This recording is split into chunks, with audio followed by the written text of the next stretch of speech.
ശാന്തി. 29/7/25.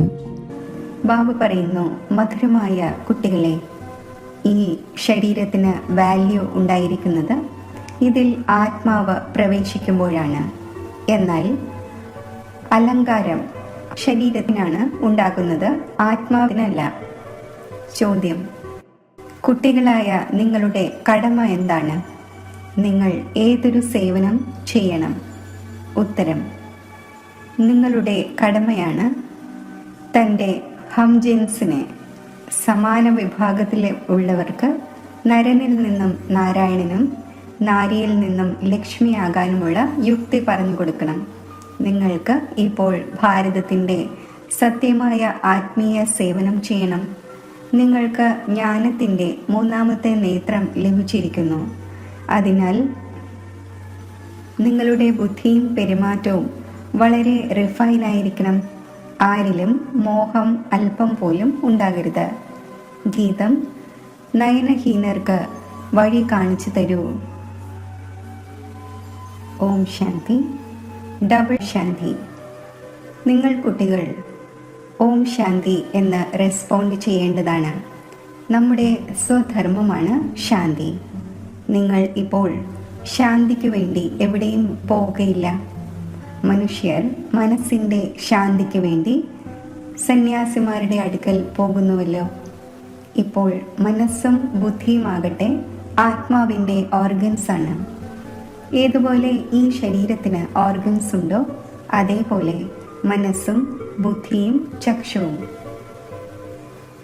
ഇനി ചക്ഷു എന്നത് ഈ നയനമാണ്, അതേപോലെ അല്ല അത്. പറയുന്നു, ഹേ പ്രഭു, നയനഹീനർക്ക് വഴി പറഞ്ഞു തരൂ.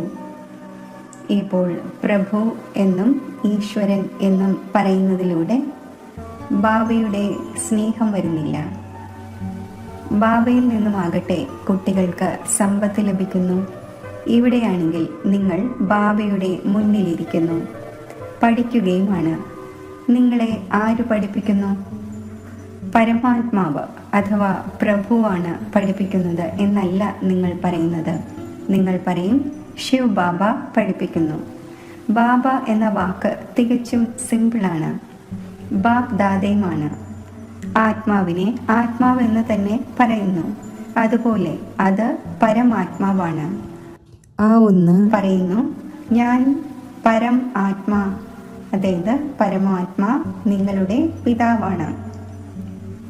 പിന്നെ പരം ആത്മാവായ എനിക്ക് ഡ്രാമയനുസരിച്ച് ശിവൻ എന്ന പേര് വച്ചിരിക്കുന്നു. ഡ്രാമയിൽ എല്ലാവർക്കും നാമവും ആവശ്യമാണല്ലോ. ശിവന്റെ ക്ഷേത്രവുമുണ്ട്. ഭക്തി മാർഗത്തിലുള്ളവർ ഒന്നിനു പകരം അനേകം നാമം വച്ചിരിക്കുന്നു. പിന്നെ അനേകം ക്ഷേത്രങ്ങൾ നിർമ്മിച്ചു കൊണ്ടിരിക്കുന്നു. കാര്യം ഒന്ന് തന്നെയാണ്. സോമനാഥന്റെ ക്ഷേത്രം എത്ര വലുതാണ്, എത്ര അലങ്കരിക്കുന്നു. കൊട്ടാരങ്ങളും മറ്റും എത്ര അലങ്കരിക്കുന്നു. ആത്മാവിന് യാതൊരു അലങ്കാരവുമില്ല. അതേപോലെ പരമാത്മാവിനും അലങ്കാരമില്ല. ആ ഒന്ന് ബിന്ദുവാണ്. ബാക്കി ഏതെല്ലാം അലങ്കാരമുണ്ടോ അത് ശരീരത്തിൻ്റെതാണ്. ബാബ പറയുന്നു, എനിക്കും അലങ്കാരമില്ല, ആത്മാക്കൾക്കും അലങ്കാരമില്ല. ആത്മാവ് ബിന്ദു തന്നെയാണ്. ഇത്രയും ചെറിയ ബിന്ദുവിന് പാർട്ടൊന്നും അഭിനയിക്കുവാൻ സാധിക്കില്ല. ആ ചെറിയ ആത്മാവ് ശരീരത്തിൽ പ്രവേശിക്കുന്നു. അപ്പോൾ ശരീരത്തിന് എത്ര പ്രകാരത്തിലുള്ള അലങ്കാരങ്ങൾ ഉണ്ടാകുന്നു. മനുഷ്യർക്ക് എത്ര നാമങ്ങളുണ്ട്. രാജാവിനും റാണിക്കും എങ്ങനെയുള്ള അലങ്കാരങ്ങൾ ഉണ്ടായിരിക്കുന്നു. ആത്മാവാണെങ്കിൽ സിമ്പിൾ ബിന്ദുവാണ്. ഇപ്പോൾ നിങ്ങൾ കുട്ടികൾ ഇതും മനസ്സിലാക്കി. ആത്മാവ് തന്നെയാണ് ജ്ഞാനം ധാരണ ചെയ്യുന്നത്. ബാബ പറയുന്നു, എന്നിലും ജ്ഞാനമുണ്ടല്ലോ. ശരീരത്തിൽ ജ്ഞാനമുണ്ടായിരിക്കുന്നില്ല. ആത്മാവായ എന്നിൽ ജ്ഞാനമുണ്ട്. എനിക്ക് ഈ ശരീരം സ്വീകരിക്കേണ്ടി വരുന്നു നിങ്ങളെ കേൾപ്പിക്കുന്നതിന് വേണ്ടി. ശരീരമില്ലാതെ നിങ്ങൾക്ക് കേൾക്കുവാൻ സാധിക്കില്ല. ഇപ്പോൾ ഈ ഗീതം ഉണ്ടാക്കിയിരിക്കുന്നു, നയനഹീനർക്ക് വഴി പറഞ്ഞു തരൂ എന്ന്. ശരീരത്തിനാണോ വഴി പറഞ്ഞു തരേണ്ടത്? അല്ല, ആത്മാവിനാണ്. ആത്മാവാണ് വിളിക്കുന്നത്. ശരീരത്തിന് 2 നേത്രങ്ങളാണുള്ളത്. 3 ഉണ്ടാവുക സാധ്യമല്ല. മൂന്നാമത്തെ നേത്രത്തിൻ്റെതായി ഇവിടെ മസ്തകത്തിൽ തിലകവും അണിയുന്നു. ചിലർ കേവലം ബിന്ദു പോലെ അണിയുന്നു, ചിലർ വര വരയ്ക്കുന്നു. ബിന്ദു എന്നത് ആത്മാവാണ്. ബാക്കി ജ്ഞാനത്തിൻ്റെ മൂന്നാമത്തെ നേത്രം ലഭിക്കുന്നു. മുൻപ് ആത്മാവിന് ഈ ജ്ഞാനത്തിൻ്റെ മൂന്നാമത്തെ നേത്രം ഉണ്ടായിരുന്നില്ല. ഒരു മനുഷ്യർക്കും ഈ ജ്ഞാനമില്ല. അതിനാൽ ജ്ഞാന നേത്രഹീനം എന്ന് പറയുന്നു. ബാക്കി ഈ കണ്ണുകളാകട്ടെ എല്ലാവർക്കുമുണ്ട്. മുഴുവൻ ലോകത്തിലും ആർക്കും തന്നെ ഈ മൂന്നാമത്തെ നേത്രമില്ല. നിങ്ങളാണ് സർവോത്തമ ബ്രാഹ്മണ കുലത്തിലേത്. നിങ്ങൾക്കറിയാം ഭക്തി മാർഗത്തിലും ജ്ഞാനമാർഗത്തിലും എത്ര വ്യത്യാസമാണുള്ളത്. നിങ്ങൾ രചയിതാവിനെയും രചനയുടെ ആദ്യ മധ്യ അന്ത്യത്തെയും അറിഞ്ഞ് ചക്രവർത്തി രാജാവാകുന്നു. ICS പഠിക്കുന്നവർ വളരെ ഉയർന്ന പദവി നേടുന്നു. എന്നാൽ ഇവിടെ ആരും പഠനത്തിലൂടെ MP-യോ മറ്റോ ആകുന്നില്ല. ഇവിടെയാണെങ്കിൽ തിരഞ്ഞെടുപ്പ് നടക്കുന്നു. വോട്ടനുസരിച്ച് MP-യും മറ്റുമാകുന്നു. ഇപ്പോൾ നിങ്ങൾ ആത്മാക്കൾക്ക് ബാബയുടെ ശ്രീമത് ലഭിക്കുന്നു. മറ്റാരും ഇങ്ങനെ പറയുകയില്ല, ഞാൻ ആത്മാവിന് മതം നൽകുന്നു എന്ന്. അവരെല്ലാം ദേഹാഭിമാനികളാണ്. ബാബ തന്നെ വന്ന് ദേഹി അഭിമാനി ആകുവാൻ പഠിപ്പിക്കുന്നു. എല്ലാവരും ദേഹാഭിമാനികളാണ്. മനുഷ്യർ ശരീരത്തെ എത്ര മോടി പിടിപ്പിക്കുന്നു. ഇവിടെയാണെങ്കിൽ ബാബ ആത്മാക്കളെയാണ് നോക്കുന്നത്. ശരീരം വിനാശിയാണ്, വർത്ത് നോട്ട് എ പെന്നിയാണ്, ചില്ലിക്കാശിന് വിലയില്ലാത്തതാണ്. മൃഗങ്ങളുടേതാകട്ടെ പിന്നെ തോലും മറ്റും വിൽക്കുന്നു. മനുഷ്യൻ്റെ ശരീരമാകട്ടെ യാതൊരു ഉപയോഗത്തിലും വരുന്നില്ല. ഇപ്പോൾ ബാബ വന്ന് വർത്ത് പൗണ്ട് മൂല്യമുള്ളവരാക്കി മാറ്റുന്നു. നിങ്ങൾ കുട്ടികൾക്കറിയാം, ഇപ്പോൾ നമ്മൾ തന്നെ ദേവതയായിക്കൊണ്ടിരിക്കുന്നു. അപ്പോൾ ഈ ലഹരി കയറിയിരിക്കേണ്ടതാണ്. പക്ഷേ ഈ ലഹരിയും നമ്പർവാർ പുരുഷാർത്ഥമനുസരിച്ചാണ് ഇരിക്കുന്നത്. ധനത്തിൻ്റെയും ലഹരി ഉണ്ടായിരിക്കുന്നുവല്ലോ. ഇപ്പോൾ കുട്ടികളായ നിങ്ങൾ വളരെയധികം ധനവാനാകുന്നു. നിങ്ങളുടെ വളരെയധികം സമ്പാദ്യമുണ്ടായിക്കൊണ്ടിരിക്കുന്നു. നിങ്ങളുടെ മഹിമയും അനേകം പ്രകാരത്തിലുള്ളതാണ്. നിങ്ങൾ പുഷ്പങ്ങളുടെ പൂന്തോട്ടം നിർമ്മിക്കുന്നു. സത്യയുഗത്തെ ഗാർഡൻ ഓഫ് ഫ്ലവേഴ്സ് എന്ന് പറയുന്നു. ഇതിൻ്റെ തൈ എപ്പോൾ നടുന്നു ഇതും ആർക്കും അറിയില്ല. നിങ്ങൾക്ക് ബാബ മനസ്സിലാക്കിച്ചു തരുന്നു. വിളിക്കുന്നുമുണ്ട്, ഹേ പൂന്തോട്ടക്കാര വരൂ എന്ന്. ആ ഒന്നിനെ ഉദ്യാനപാലകൻ എന്ന് പറയില്ല. ഉദ്യാനപാലകർ നിങ്ങൾ കുട്ടികളാണ്. ആരാണോ സെൻറ്റേഴ്സ് പരിപാലിക്കുന്നത്. ഉദ്യാനപാലകർ അനേകം പ്രകാരത്തിലുണ്ട്. പൂന്തോട്ടക്കാരൻ ഒന്നേ ഉള്ളൂ. മുഗൾ ഗാർഡനിലെ ഉദ്യാനപാലകർക്ക് വേതനവും അത്രയും വലുത് ലഭിക്കുന്നുണ്ടാകുമല്ലോ. പൂന്തോട്ടത്തെ ഈ വിധം സുന്ദരമാക്കി മാറ്റുന്നു. അത് കാണുവാനായി എല്ലാവരും വരുന്നു. മുഗളന്മാർ വളരെയധികം താല്പര്യമുള്ളവരായിരുന്നു. അദ്ദേഹത്തിൻ്റെ പത്നി മരിച്ചപ്പോൾ താജ്മഹൽ ഉണ്ടാക്കി. അവരുടെ പേര് തുടർന്നു വരുന്നു. എത്ര നല്ല നല്ല സ്മാരകങ്ങൾ ഉണ്ടാക്കിയിരിക്കുന്നു. അതിനാൽ ബാബ മനസ്സിലാക്കിച്ചു തരുന്നു, മനുഷ്യന് എത്ര മഹിമയാണുള്ളത്. മനുഷ്യൻ തന്നെയാണ്. യുദ്ധത്തിൽ അനേകം മനുഷ്യർ മരിക്കുന്നു. പിന്നെ എന്താണ് ചെയ്യുന്നത്? മണ്ണെണ്ണയോ പെട്രോളോ ഒഴിച്ച് ഇല്ലാതാക്കുന്നു. ചിലതൊക്കെ അങ്ങനെ തന്നെ കിടക്കുന്നു. അടക്കം ചെയ്യുന്നില്ല. ഒരു മാന്യതയുമില്ല. അതിനാൽ ഇപ്പോൾ കുട്ടികളായ നിങ്ങൾക്ക് നാരായണനാകും എന്ന ലഹരി എത്ര കയറേണ്ടതാണ്.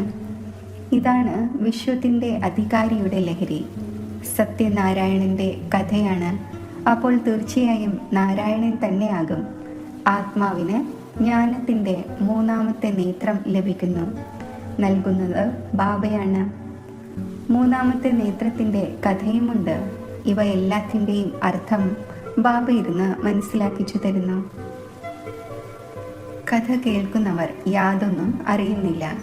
അമര കഥയും കേൾപ്പിക്കുന്നു. ഇപ്പോൾ അമർനാഥിൽ എത്ര ദൂരെ പോകുന്നു.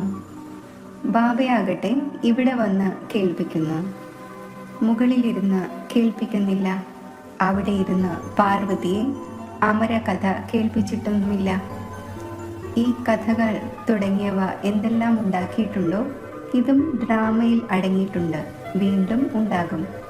ബാബ ഇരുന്ന് കുട്ടികളായ നിങ്ങൾക്ക് ഭക്തിയുടെയും ജ്ഞാനത്തിൻ്റെയും കോൺട്രാസ്റ്റ് പറഞ്ഞു തരുന്നു. ഇപ്പോൾ നിങ്ങൾക്ക് ജ്ഞാനത്തിൻ്റെ മൂന്നാമത്തെ നേത്രം ലഭിച്ചിരിക്കുന്നു. പറയുന്നുവല്ലോ, ഹേ പ്രഭു, അന്ധർക്ക് വഴി പറഞ്ഞു തരൂ എന്ന്. ഭക്തിമാർഗത്തിൽ വിളിക്കുന്നു. ബാബ വന്ന് മൂന്നാമത്തെ നേത്രം നൽകുന്നു. അതിനെക്കുറിച്ച് നിങ്ങൾക്കല്ലാതെ ആർക്കും തന്നെ അറിയില്ല. ജ്ഞാനത്തിൻ്റെ മൂന്നാമത്തെ നേത്രമില്ല. അപ്പോൾ ഒറ്റ കണ്ണനെന്നും ദുന്ദകാരി, അതായത് ദുഷ്ടനായ വ്യക്തി, പകുതി അന്ധനെന്നും പറയും. കണ്ണുകളും ചിലരുടേത് ഒരു രീതിയിൽ, ചിലരുടേത് മറ്റൊരു വിധത്തിലും ആയിരിക്കുമല്ലോ. ചിലരുടേത് വളരെ ഭംഗിയുള്ള കണ്ണുകളായിരിക്കും. പിന്നെ അതിന് സമ്മാനവും ലഭിക്കുന്നു. പിന്നെ മിസ് ഇന്ത്യ, മിസ് ഇന്നത് എന്ന നാമം വയ്ക്കുന്നു. നിങ്ങൾ കുട്ടികളെ ഇപ്പോൾ ബാബ എന്തിൽ നിന്നും എന്താക്കുന്നു, അവിടെയാണെങ്കിൽ നാച്ചുറൽ ബ്യൂട്ടി ഉണ്ടായിരിക്കും. ശ്രീകൃഷ്ണന് ഇത്രയും മഹിമയുള്ളത് എന്തുകൊണ്ടാണ്? കാരണം ഏറ്റവും അധികം ബ്യൂട്ടിഫുൾ ആകുന്നു. നമ്പർ 1-ൽ കർമാതീത അവസ്ഥ നേടുന്നു. അതിനാൽ നമ്പർ 1 എന്ന മഹിമയുണ്ട്. ഇതും ബാബ ഇരുന്ന് മനസ്സിലാക്കിച്ചു തരുന്നു. ബാബ വീണ്ടും വീണ്ടും പറയുന്നു, കുട്ടികളെ മന്മനാഭവ, ഹേ ആത്മാക്കളെ, തൻ്റെ പിതാവിനെ ഓർമ്മിക്കൂ. കുട്ടികളിലും നമ്പർ 1 ആണല്ലോ. ലൗകിക അച്ഛനും 5 കുട്ടികൾ ഉണ്ടെന്നിരിക്കട്ടെ, അവരിലും ആരാണോ വളരെ ബുദ്ധിശാലിയായിരിക്കുന്നത് ആ ആളെ നമ്പർ 1 ആയി വയ്ക്കും. മാലയിലെ മുത്തായിലോ പറയും, ഇത് 2-ാം നമ്പറാണ്, ഇത് 3-ാം നമ്പറാണ്. ഒരിക്കലും ഒരേപോലെ ആയിരിക്കുന്നില്ല. അച്ഛൻ്റെ സ്നേഹവും നമ്പർ 1 ആയിരിക്കും. അത് പരിധിയുള്ള കാര്യമാണ്. ഇത് പരിധിയില്ലാത്ത കാര്യമാണ്. ഏത് കുട്ടികൾക്ക് ജ്ഞാനത്തിൻ്റെ മൂന്നാമത്തെ നേത്രം ലഭിച്ചുവോ അവരുടെ ബുദ്ധിയും പെരുമാറ്റവും വളരെ റിഫൈൻഡ് ആയിരിക്കും. കിങ് ഓഫ് ഫ്ലവർ ഉണ്ട്. അപ്പോൾ ഈ ബ്രഹ്മാവും സരസ്വതിയും കിങ് ഫ്ലവറും ക്വീൻ ഫ്ലവറുമാണ്. ജ്ഞാനവും ഓർമ്മയും രണ്ടിലും തീവ്രമാണ്. നിങ്ങൾക്കറിയാം, നമ്മൾ ദേവതയാകുന്നു. മുഖ്യമായും അഷ്ടരത്നങ്ങൾ ആകുന്നു. ഏറ്റവും ആദ്യമാണ് പുഷ്പം, പിന്നെ യുഗൾ മണി, ബ്രഹ്മ, സരസ്വതി. മാല സ്മരിക്കുന്നുവല്ലോ. വാസ്തവത്തിൽ നിങ്ങൾക്ക് പൂജയില്ല, സ്മരണയാണ്. നിങ്ങളുടെ മേൽ പുഷ്പങ്ങൾ അർപ്പിക്കുവാൻ സാധിക്കില്ല. പുഷ്പങ്ങൾ അർപ്പിക്കുന്നത് ശരീരവും പവിത്രമാകുമ്പോഴാണ്. ഇവിടെ ആരുടെയും ശരീരം പവിത്രമല്ല. എല്ലാവരും വിഷത്തിലൂടെയാണ് ജനിക്കുന്നത്. അതിനാൽ വികാരി എന്ന് പറയുന്നു. ഈ ലക്ഷ്മി നാരായണന്മാരെ പറയുന്നത് തന്നെ സമ്പൂർണ്ണ നിർവികാരി എന്നാണ്. കുട്ടികളൊക്കെ ജനിക്കുന്നുണ്ടാകുമല്ലോ. ഏതെങ്കിലും ട്യൂബിൽ നിന്നും കുട്ടി ജനിക്കുകയൊന്നുമില്ല. ഇതും എല്ലാം മനസ്സിലാക്കേണ്ട കാര്യങ്ങളാണ്. കുട്ടികളായ നിങ്ങളെ ഇവിടെ 7 ദിവസത്തെ ഭട്ടിയിലിരുത്തുന്നു. ഭട്ടിയിൽ, അതായത് തീച്ചുള്ളയിൽ, ചില ഇഷ്ടിക പാകമാകുന്നു, ചിലത് പച്ചയായി തന്നെ ഇരിക്കുന്നു. തീച്ചുള്ളയുടെ, ഭട്ടിയുടെ ഉദാഹരണം നൽകുന്നു. ഇപ്പോൾ ഇഷ്ടികയുടെ, തീച്ചുള്ളയുടെ വർണ്ണന ശാസ്ത്രങ്ങളിൽ ഉണ്ടാവുക സാധ്യമല്ല. പിന്നെ അതിൽ പൂച്ചയുടെയും കാര്യമുണ്ട്. ഗുൽ ബക്കാവലിയുടെ കഥയിലും പൂച്ചയുടെ പേര് കാണിച്ചിരിക്കുന്നു. ദീപം അണയ്ക്കുമായിരുന്നു. നിങ്ങളുടെയും ഈ അവസ്ഥ ഉണ്ടാകുന്നുവല്ലോ. മായാകുന്ന പൂച്ച വിഘ്നമിടുന്നു. നിങ്ങളുടെ അവസ്ഥയെ തന്നെ വീഴ്ത്തുന്നു. ദേഹാഭിമാനമാണ് ആദ്യ നമ്പർ. പിന്നെ മറ്റു വികാരങ്ങൾ വരുന്നു. മോഹവും വളരെയധികം ഉണ്ടാകുന്നു. പെൺകുട്ടി പറയും, ഞാൻ ഭാരതത്തെ സ്വർഗമാക്കുന്നതിൻ്റെ ആത്മീയ സേവനം ചെയ്യും. മോഹത്തിന് വശപ്പെട്ട് മാതാപിതാക്കൾ പറയുന്നു, നമ്മൾ അനുവദിക്കില്ല എന്ന്. ഇതും എത്ര മോഹമാണ്. നിങ്ങളും മോഹത്തിൻ്റെ ആൺപൂച്ചയോ പെൺപൂച്ചയോ ആകരുത്. നിങ്ങളുടെ എയിം ഒബ്ജക്റ്റ് തന്നെ ഇതാണ്. ബാബ വന്ന് മനുഷ്യനിൽ നിന്നും ദേവത, നരനിൽ നിന്നും നാരായണൻ ആക്കി മാറ്റുന്നു. നിങ്ങളുടെയും കടമയാണ് തൻ്റെ സമാന വിഭാഗത്തിലുള്ളവരുടെ സേവനം ചെയ്യണം, ഭാരതത്തിൻ്റെ സേവനം ചെയ്യണം. നിങ്ങൾക്കറിയാം നമ്മൾ എന്തായിരുന്നു, എന്ത് ആയിരിക്കുകയാണ്. ഇപ്പോൾ വീണ്ടും പുരുഷാർത്ഥം ചെയ്യൂ, രാജാക്കന്മാരുടെ രാജാവാകുന്നതിനായി. നിങ്ങൾക്കറിയാം നമ്മൾ നമ്മുടെ രാജ്യം സ്ഥാപിക്കുന്നു. പ്രയാസത്തിൻ്റെ ഒരു കാര്യവുമില്ല. വിനാശത്തിന് വേണ്ടിയും ഡ്രാമയിൽ യുക്തി രചിക്കപ്പെട്ടിട്ടുണ്ട്. മുൻപും മൂസലുകളാൽ യുദ്ധം നടന്നിരുന്നു. എപ്പോൾ നിങ്ങളുടെ തയ്യാറെടുപ്പ് പൂർണ്ണമാകുന്നുവോ, എല്ലാവരും പുഷ്പമായി മാറുമോ, അപ്പോൾ വിനാശം ഉണ്ടാകും. ചിലർ കിങ് ഓഫ് ഫ്ലവറാണ്, ചിലർ റോസാ പുഷ്പമാണ്, ചിലർ മുക്തകളാണ്. ഓരോരുത്തർക്കും സ്വയം തന്നെ നല്ല രീതിയിൽ മനസ്സിലാക്കുവാൻ സാധിക്കും ഞാൻ എരിക്കിൻ പൂവാണോ അതോ പുഷ്പമാണോ. വളരെ പേരുണ്ട്, അവർക്ക് ജ്ഞാനത്തിൻ്റെ ഒരു ധാരണയും ഉണ്ടാകുന്നില്ല. നമ്പർ അനുസരിച്ച് ആയിരിക്കുമല്ലോ ആകുന്നത്. ഒന്നുകിൽ തികച്ചും ഹയസ്റ്റ്, അല്ലെങ്കിൽ തീർത്തും ലോവസ്റ്റ്. രാജധാനി ഇവിടെ തന്നെയാണ് തയ്യാറാകുന്നത്. ശാസ്ത്രങ്ങളിൽ കാണിച്ചിട്ടുണ്ട് പാണ്ഡവർ ഉരുകി മരിച്ചു എന്ന്. പിന്നെ എന്ത് സംഭവിച്ചു? ഒന്നും അറിയില്ല. കഥകളാണെങ്കിൽ ധാരാളം ഉണ്ടാക്കിയിട്ടുണ്ട്. അങ്ങനെയുള്ള ഒരു കാര്യവുമില്ല. ഇപ്പോൾ കുട്ടികളായ നിങ്ങൾ എത്ര സ്വച്ഛബുദ്ധിയാകുന്നു. ബാബ നിങ്ങൾക്ക് വളരെ അധികം പ്രകാരത്തിലൂടെ മനസ്സിലാക്കിച്ചു തന്നുകൊണ്ടിരിക്കുന്നു. എത്ര സഹജമാണ്. കേവലം ബാബയെയും സമ്പത്തിനെയും ഓർമ്മിക്കണം. ബാബ പറയുന്നു, ഞാൻ തന്നെയാണ് പതീത പാവനൻ. നിങ്ങളുടെ ആത്മാവും ശരീരവും രണ്ടും പതീതമാണ്. ഇപ്പോൾ പാവനമാകണം. ആത്മാവ് പവിത്രമാകുമ്പോൾ ശരീരവും പവിത്രമാകുന്നു. ഇപ്പോൾ നിങ്ങൾക്ക് വളരെയധികം പ്രയത്നിക്കണം. ബാബ പറയുന്നു, കുട്ടികൾ വളരെ ദുർബലമാണ്, ഓർമ്മ മറന്നുപോകുന്നു. ബാബ സ്വയം തൻ്റെ അനുഭവം പറഞ്ഞു തരുന്നു. ഭക്ഷണ സമയത്ത് ഓർമ്മിക്കുന്നു, ശിവബാബയാണ് എന്നെ കഴിപ്പിക്കുന്നത്. പിന്നെ മറന്നു പോകുന്നു, വീണ്ടും സ്മൃതിയിൽ വരുന്നു. നിങ്ങളിലും നമ്പർ വാർ പുരുഷാർത്ഥം അനുസരിച്ചാണ്. ചിലരാകട്ടെ ബന്ധനമുക്തം ആയിട്ട് പോലും പിന്നെ കുടുങ്ങി മരിക്കുന്നു. കുട്ടികളെയും ദത്തെടുക്കുന്നു. ഇപ്പോൾ കുട്ടികളായ നിങ്ങൾക്ക് ജ്ഞാനത്തിൻ്റെ മൂന്നാമത്തെ നേത്രം നൽകുന്ന ബാബയെ ലഭിച്ചിരിക്കുന്നു. ഇതിനു പിന്നെ തിജുരിയുടെ കഥ എന്നു പേര് നൽകിയിട്ടുണ്ട്. അതായത് മൂന്നാമത്തെ നേത്രം ലഭിക്കുന്നതിൻ്റെ കഥ. ഇപ്പോൾ നിങ്ങൾ നാസ്തികരിൽ നിന്നും ആസ്തികരാകുന്നു. കുട്ടികൾക്കറിയാം ബാബ ബിന്ദുവാണ്, ജ്ഞാനത്തിൻ്റെ സാഗരമാണ്. അവർ പറയുന്നു നാമരൂപത്തിൽ നിന്നും വേറിട്ടവൻ എന്ന്. ജ്ഞാനത്തിൻ്റെ സാഗരമാകട്ടെ തീർച്ചയായും ജ്ഞാനം കേൾപ്പിക്കുന്നവനായിരിക്കുമല്ലോ. ഈ ഒന്നിൻ്റെ രൂപവും ലിംഗമായി കാണിക്കുന്നു. പിന്നെ ആ ഒന്നിനെ നാമരൂപത്തിൽ നിന്നും വേറിട്ടത് എന്നിങ്ങനെ പറയും. 100 കണക്കിന് നാമം വെച്ചിട്ടുണ്ട്. കുട്ടികളുടെ ബുദ്ധിയിൽ ഈ മുഴുവൻ ജ്ഞാനവും നല്ല രീതിയിൽ ഉണ്ടായിരിക്കേണ്ടതാണ്. ഇങ്ങനെ പറയുന്നുമുണ്ട്, പരമാത്മാവ് ജ്ഞാനത്തിൻ്റെ സാഗരമാണ്. മുഴുവൻ കാടിനെയും പേനയാക്കി മാറ്റിയാലും അവസാനിക്കുക സാധ്യമല്ല. ശരി, മധുരമധുരമായ സിഖിലതെ കുട്ടികൾക്ക് മാതാവും പിതാവുമായ ബാഗ്ദാദയുടെ സ്നേഹസ്മരണകൾ. Good morning. ആത്മീയ പിതാവിൻ്റെ ആത്മീയ കുട്ടികൾക്ക് നമസ്തേ. ധാരണയ്ക്കുള്ള മുഖ്യസാരം.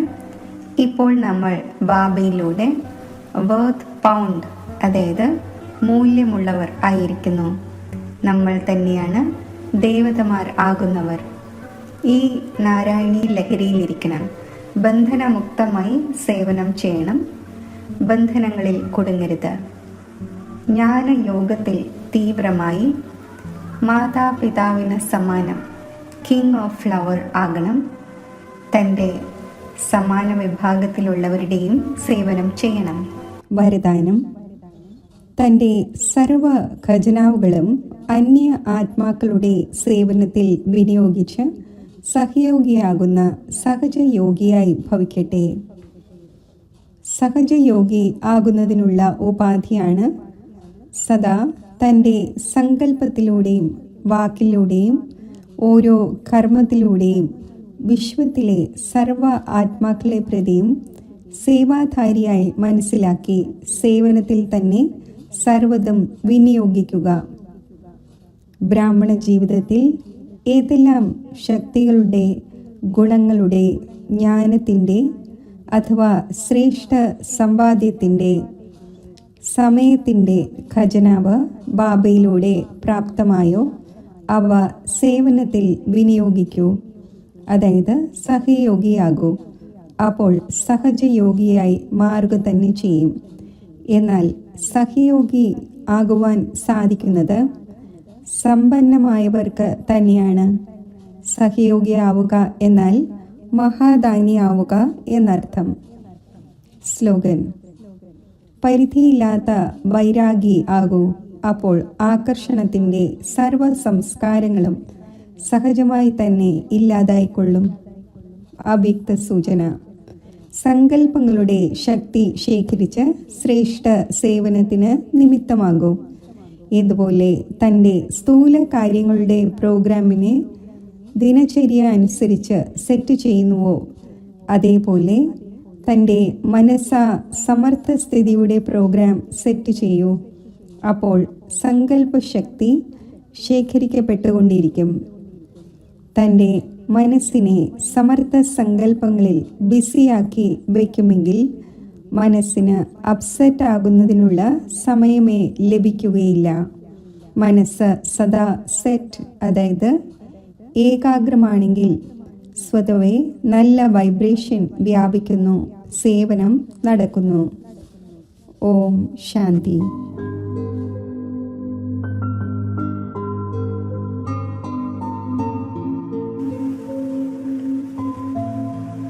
മെഡിറ്റേഷൻ.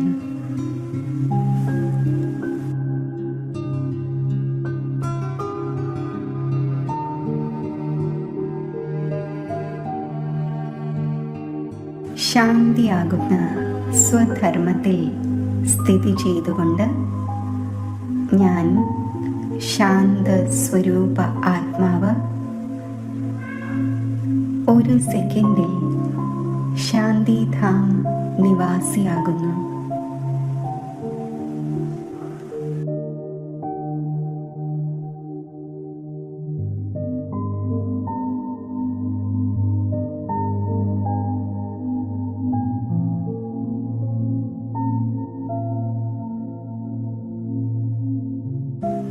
ശാന്തി സാഗരമായ ശിവബാബയുടെ സമീപം സ്ഥിതി ചെയ്യുന്നു.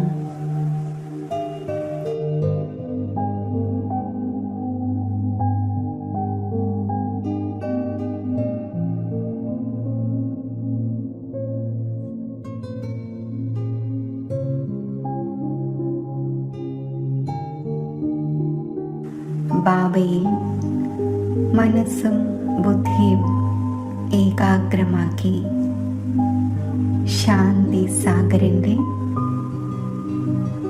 ഓർമ്മയിൽ ലയിച്ചു ചേരുന്നു.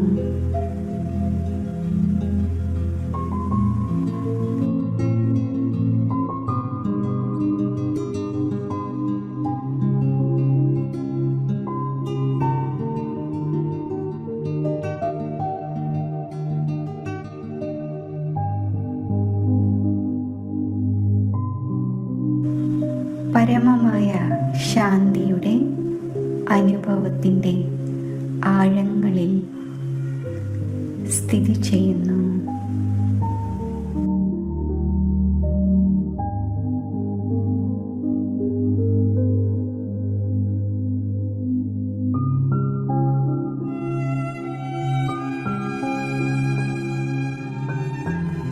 ഞാൻ മാസ്റ്റർ ശാന്തി സാഗരമാണ്. മാസ്റ്റർ ശാന്തിയുടെ സൂര്യനാണ്.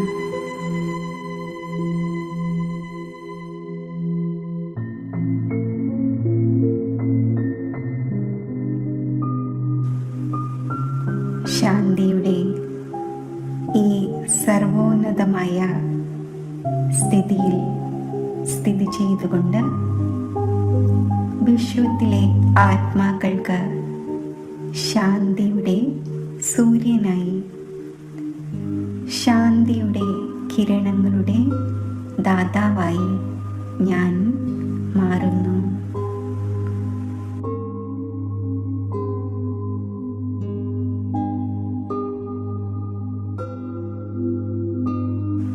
സാകാര ലോകത്തിലെ അശാന്തരായ ആത്മാക്കൾക്ക് നിസ്സീമമായ ഈശ്വരീയ ശാന്തി ദാനം ചെയ്യുന്നു.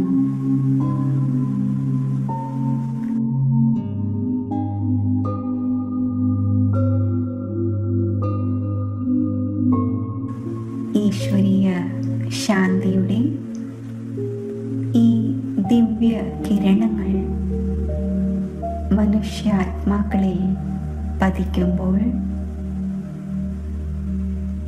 ഈ ദിവ്യമായ ശാന്തി നുകർന്ന് അവരും ശാന്തിയാകുന്ന സ്വധർമ്മത്തിൽ സ്ഥിതി ചെയ്യട്ടെ.